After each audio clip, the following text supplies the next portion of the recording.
Solo Sikoa in 2024 versus Solo Sikoa in 2025. Your preference, Mike Snellgrove. What's up, buddy? Oh, 2025. I love everything about him right now. Yep. I So the whole comedic, the whole lane that he's in, the Timu bloodline, or whatever you want to call it, you liking this instead of at top with Cody trying to be Roman Reigns. At top last year was I enjoyed it. I enjoyed everything, the little spectacle they made of it. But now what they're doing with him, I just like them. They're giving him a little bit more rope, letting him show a little bit more of his. I don't want to say comedic side, but he's a little bit more animated. Like, come on, like the facial expressions, like when he's on the mic, it all goes well, and he's so comfortable out there. You know, I like seeing guys that are comfortable out there. Give them the mic and let them flow instead of these guys that's kind of force fed a little bit. You know, I can listen to Solo talk shit all day out there. So last year he felt force fed, right? And then now he's comfortable. He's the US champ. He's in this, it's not as high pressure role. So he's able to kind of let his tie down, unbuckle the shirt, let it flow a little bit, right? And it's working for him to an extent. Last year I was never really a Solo Sikoa guy. And even leading into the years, I was just like, I don't see it. Like, yeah, he's like Roman's henchman, but I think Jay's the future, right? I think Jay's the guy that's going to break out of this, or Sammy. And Jay was the guy to break out of it and do something. I never really envisioned Solo to do it. So then when they tried forcing it down our throat, it's just, I felt like it was like sacrificing like Cody in a way. Like, all right, Cody's going to try to make this work. It's like, all right, we're doing this for Roman's return. And it's just, the shoe just wasn't fitting the push. But now that you said it, comfortability is cool. So I'm glad Solo found his footing. Whatever opinion you had on him, you ended up being a little bit right. Showed that he is a valuable player, and he kind of showed this is where he should be, right? So, and plus, Ryan, he's got the crew around him now. Solo's the star. Yes, like before true. You had Jay, and then you had the emergence of Fatu, like Jacob. It's just, and like these guys were being pushed forward. Now look at the crew around him. You know, he is the focal point of that crew. So it's perfect for him. Yeah, Mike, that's a really good point. Speaking of, what do you think of the guy next to him? I know this is your guy, the Samoan werewolf, Fatu. This guy had it as soon as he arrived. And I think that Solo was kind of harpened by this guy's upside being right next to him. You know what kind of I love you, Solo was so I hated that. And it was so corny. It was simple and corny, but it worked. Like it was a nice. It worked in the beginning, Ryan. It worked in the beginning. Well, it worked at the end too when he's like, "I hate you, Solo," and ripped him off the ladder. The payoff worked. Yeah, I'll give you. It did. It worked for that moment. Yes, you're right.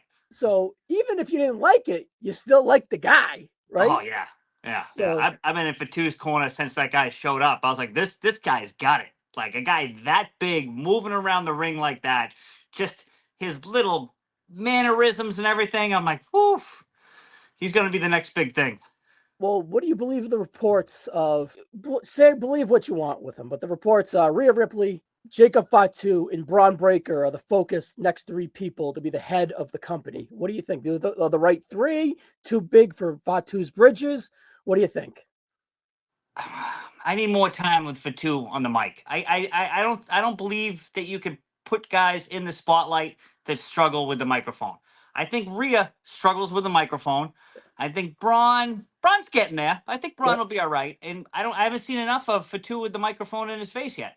I haven't seen him come out on the start of a Raw or the start of a SmackDown or the start of any show and just take the mic. To compare those three on the mic, right? I would say all three of them are pretty decent on the mic, but they're one-dimensional. They don't have a lot of flexibility on the microphone, right? Maybe if we saw a little bit of flexibility with Solo last year, he was very one-dimensional on the microphone, and now he's a little.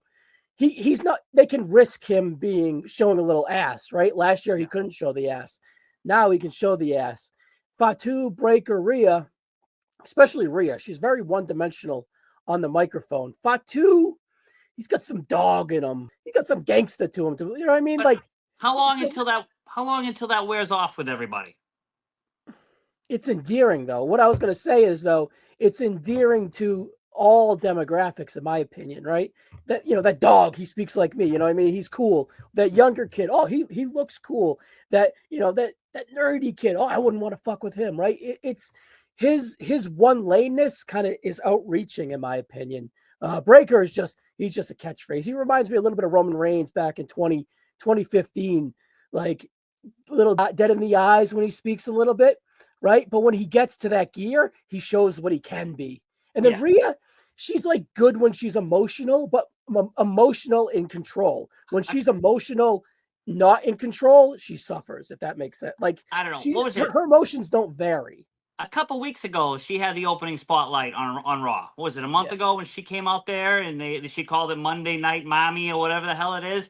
And I'm watching her 20 minutes going, I want her to be there, but I'm like, she's not ready yet. She doesn't, she can't carry the 20 minutes, you know? Yeah, but when she was playing off Dom, she was great, right? So yeah.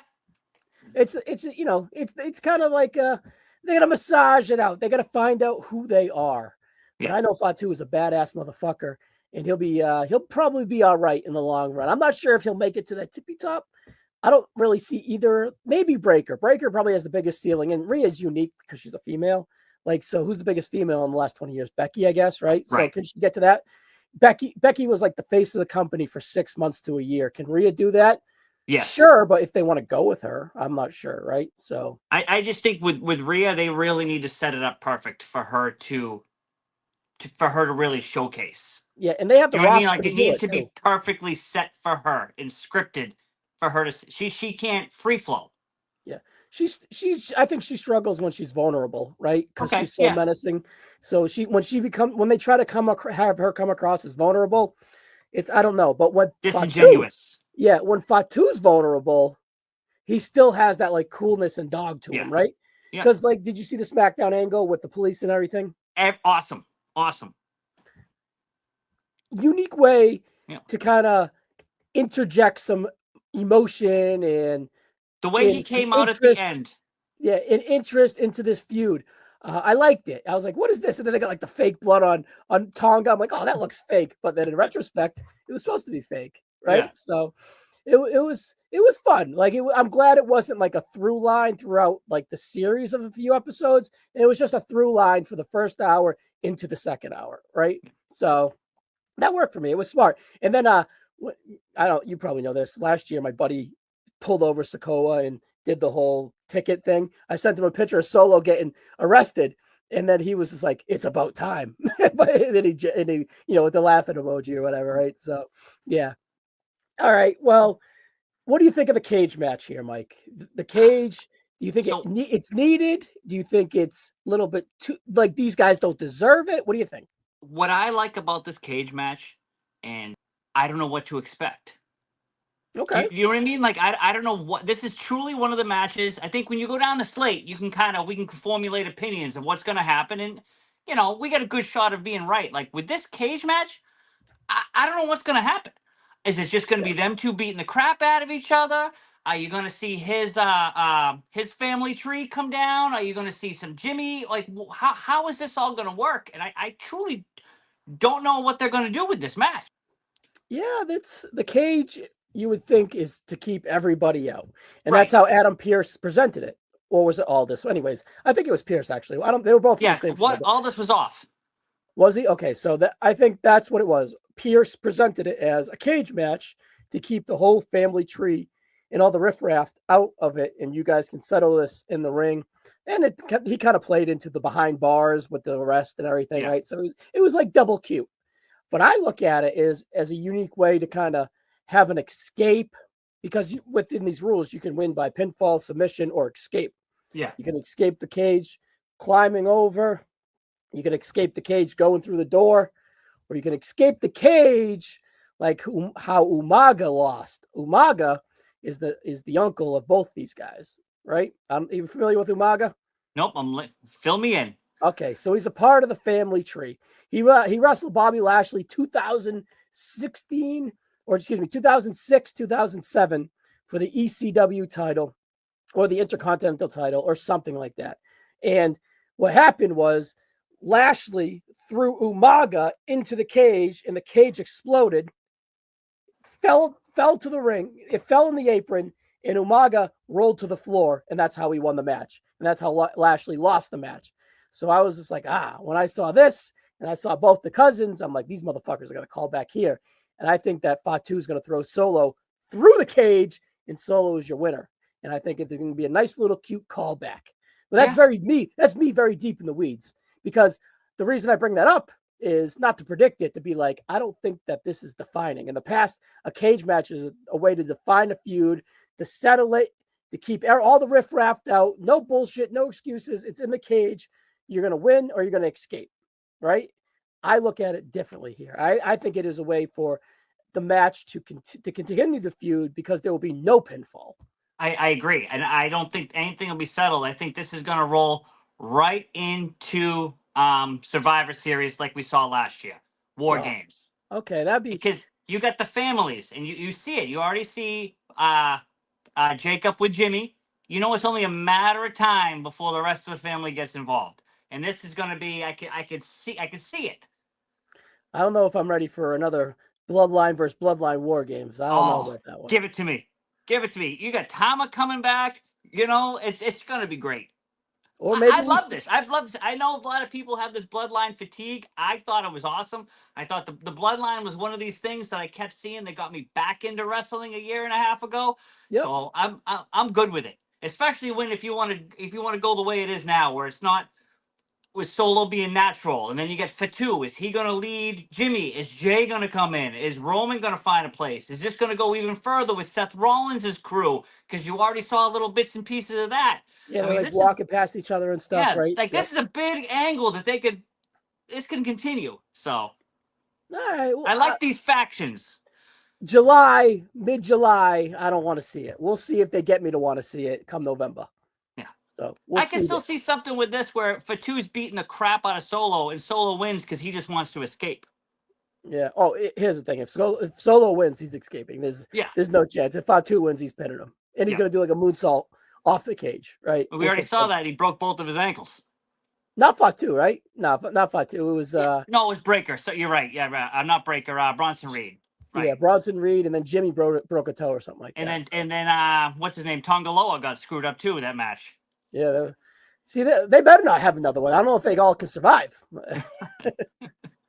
All right, so I'm actually going Solo here.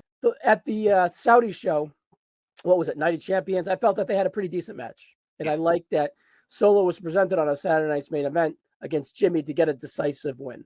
So I like that Solo's character is kind of building up to this match. And I like the cage match stipulation. I just think it's an unconventional way where it's a way to continue the feud, not escalate and finish the feud. So, right. All right, these are your guys. You love the Samoans. I think you might be a part of the family tree. I'm not sure what side. I think you're related to Yokozuna. I'm not gonna lie, but I love these guys. They really, I can't get enough of them every week. So. Is it because of the connection to Tony? And Tony's a part of the family tree in a way? Yeah. Okay. I'm still trying to get that part of the family tree a link up. You know, I figure why the guy's injured, we'd hopefully get something, but you know, Tony's like on the 8th ring of the family tree, right? That's what it is. Yeah. Who are you picking? So I want Fatu, but like you said, I think this is just continuing the feud, and Solo's gonna retain.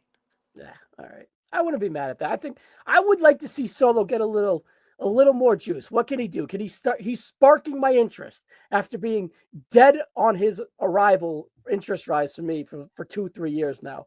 When he shows up, I'm like, okay, what do you got? What do you got for me, Solo? The bar Solo. What do you got for me? And then that was good. How you do? That was good. The bar Solo. The motherfucker's pretty funny. I'll give him that. It's like, all right, now I'm laughing at him, so I'm invested. So come on. With him and LA Knight a couple weeks ago, back and forth in there with everybody in the ring, that was comic. I mean, they were great. No doubt. All right, so I'm surprised on paper that neither of us picked Fatu, because you would look at this cage match Fatu, but I think they just got to carry the story, and I don't see Fatu if he wins outright. How are they going to pull this story off? Yeah, if Fatu wins, it's over in a way, right? So I got to ask you this. Go. What do you got? Do you think Solo can wrestle? If he's in there with the correct partner, I think he can.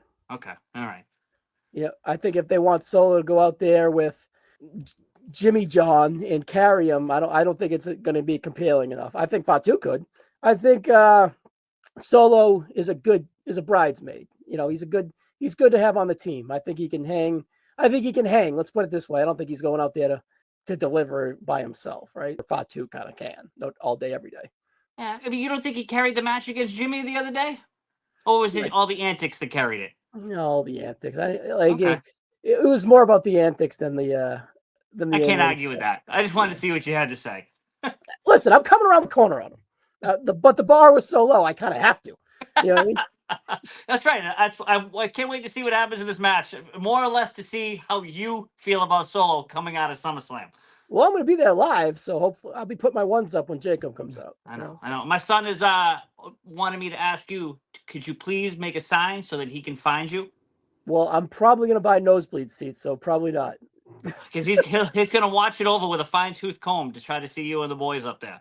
I'm sure he's found himself when we went to Raw, and he was yeeting with the droid coming out. So.